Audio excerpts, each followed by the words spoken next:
For decades, Cuba has been a beacon for leftists across Latin America. But following the recent U.S. oil blockade on the island, it is now on the brink of economic collapse and faces a humanitarian crisis. After Donald Trump threatened tariffs on any country selling oil to Cuba, not even Latin American countries with historical ties to the island dare risk the U.S. president's anger.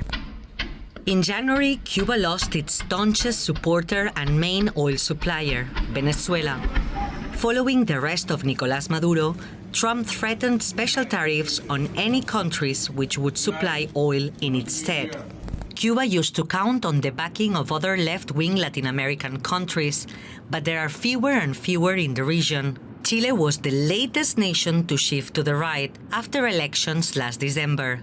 Colombia, Mexico, and Brazil, three countries that account for more than half of the region's GDP and do have left-wing presidents, have been very cautious.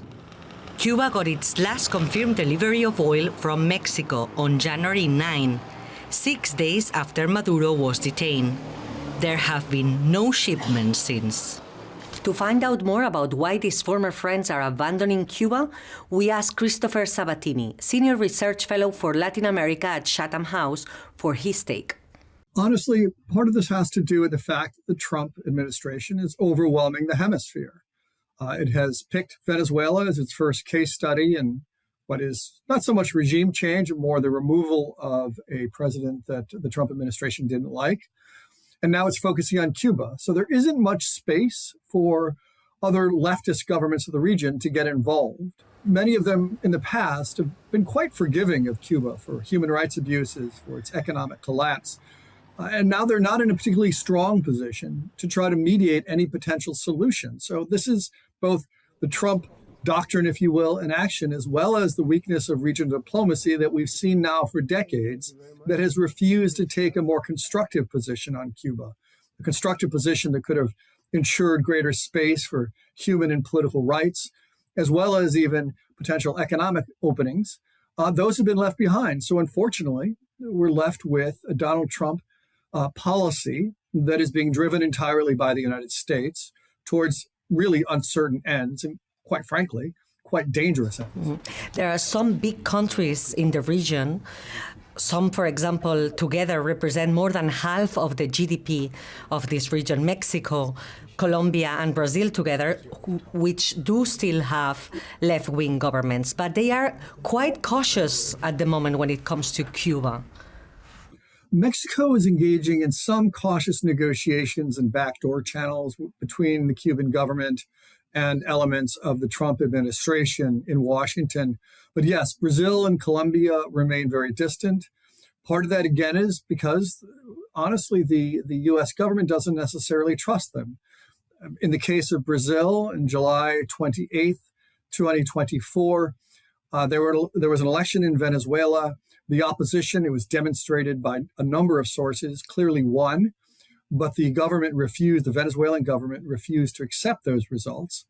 And Brazil, which had several representatives on the ground at the time, didn't do anything, not publicly, not privately, really, to try to mediate some sort of response. So, quite frankly, the Trump administration, many members of the region, simply don't trust the Brazilians to actually engage constructively under this administration, of the administration of Luiz Inácio Lula da Silva, constructively engage on issues of political liberalization and economic liberalization.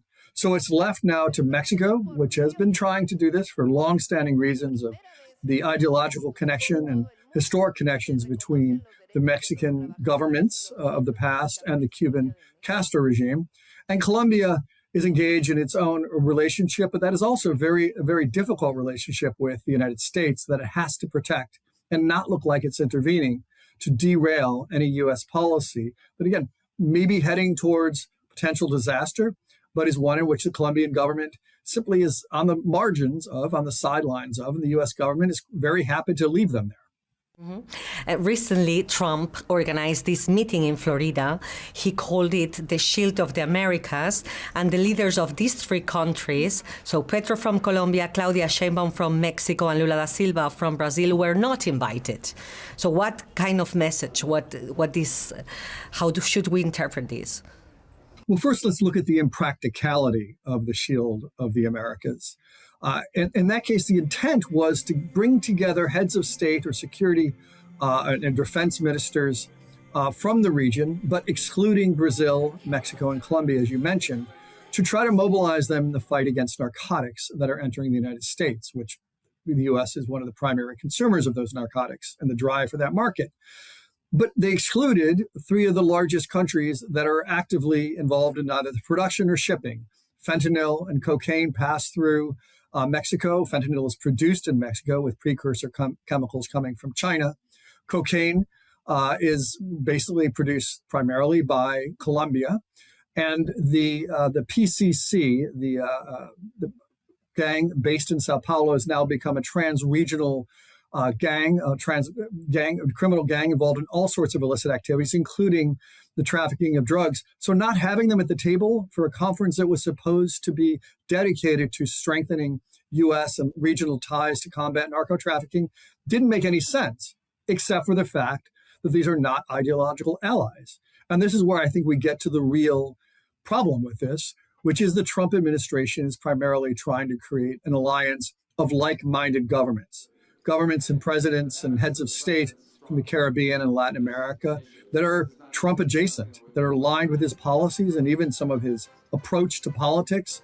The Shield of the Americas, and again, let's forget its really ridiculous name. It sounds like something out of a Marvel movie series, is really just a partisan project and really doesn't address the fundamental, and it's a real issue, of narcotics trafficking and illicit crime in the hemisphere by excluding three governments that Donald Trump simply doesn't like.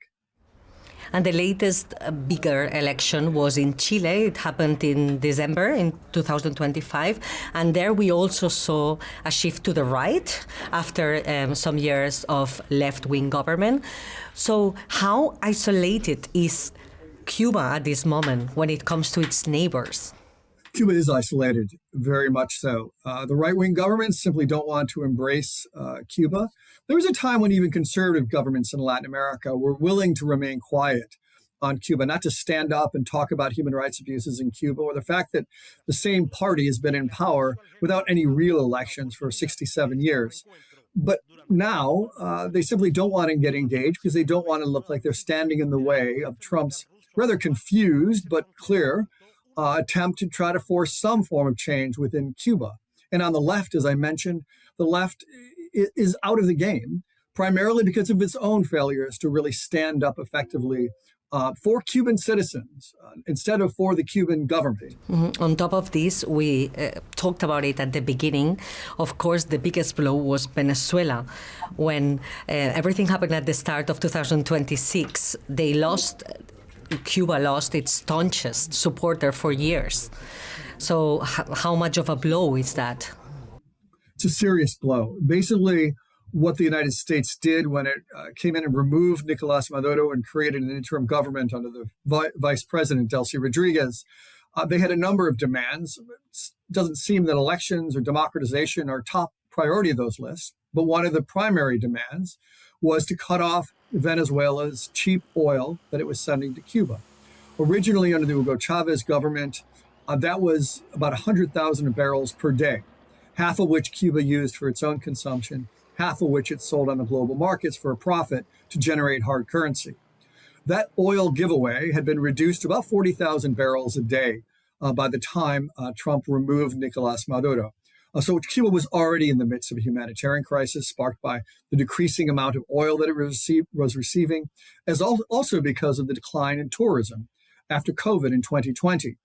By cutting this oil off entirely, it's plunged Cuba into a major crisis. There was a blackout across the entire country, but even in rural areas, 20-hour blackouts are quite the norm now. You need only look at satellite pictures of Cuba at night and you'll see vast areas of the region, of the island rather, are in the dark. So with that has come also the decline in fuel for cars. People wait in line for days to fill up their tanks, to get gasoline for their cars. Food is spoiling. Food delivery is being delayed because it can't get from the port to the interior of the country. It's had a disastrous effect. And it's bringing Cuba, quite frankly, to its knees. So where do you think this leaves Cuba? Do they need to look somewhere else for allies? Fortunately, there's no place else that it can look for allies. Russia is sending a ship of oil to Cuba. We'll see whether it gets through the American blockade. This will be a very interesting test. In fact, it even seems somewhat like a throwback to the Cuban Missile Crisis when the U.S. was blockading the ships from the Soviet Union that were building missile sites in Cuba. This is obviously different. The stakes are much lower. I'm not sure Russia is about to pick a large fight with the United States over oil to Cuba. But beyond that, there really aren't many other countries. And the United States has been very clear, or at least the Trump administration has been very clear. Any government that supplies oil to Cuba will suffer a tariff. So there is a real risk for any governments to try to come to the rescue of Cuba. Now, again, the point being is even if that is the case, and even if the Trump administration is now using its newfound leverage over the Cuban regime, there is a humanitarian crisis. There is a need for humanitarian support, and that humanitarian support should be multinational in its efforts of both providing it and delivering it on the island.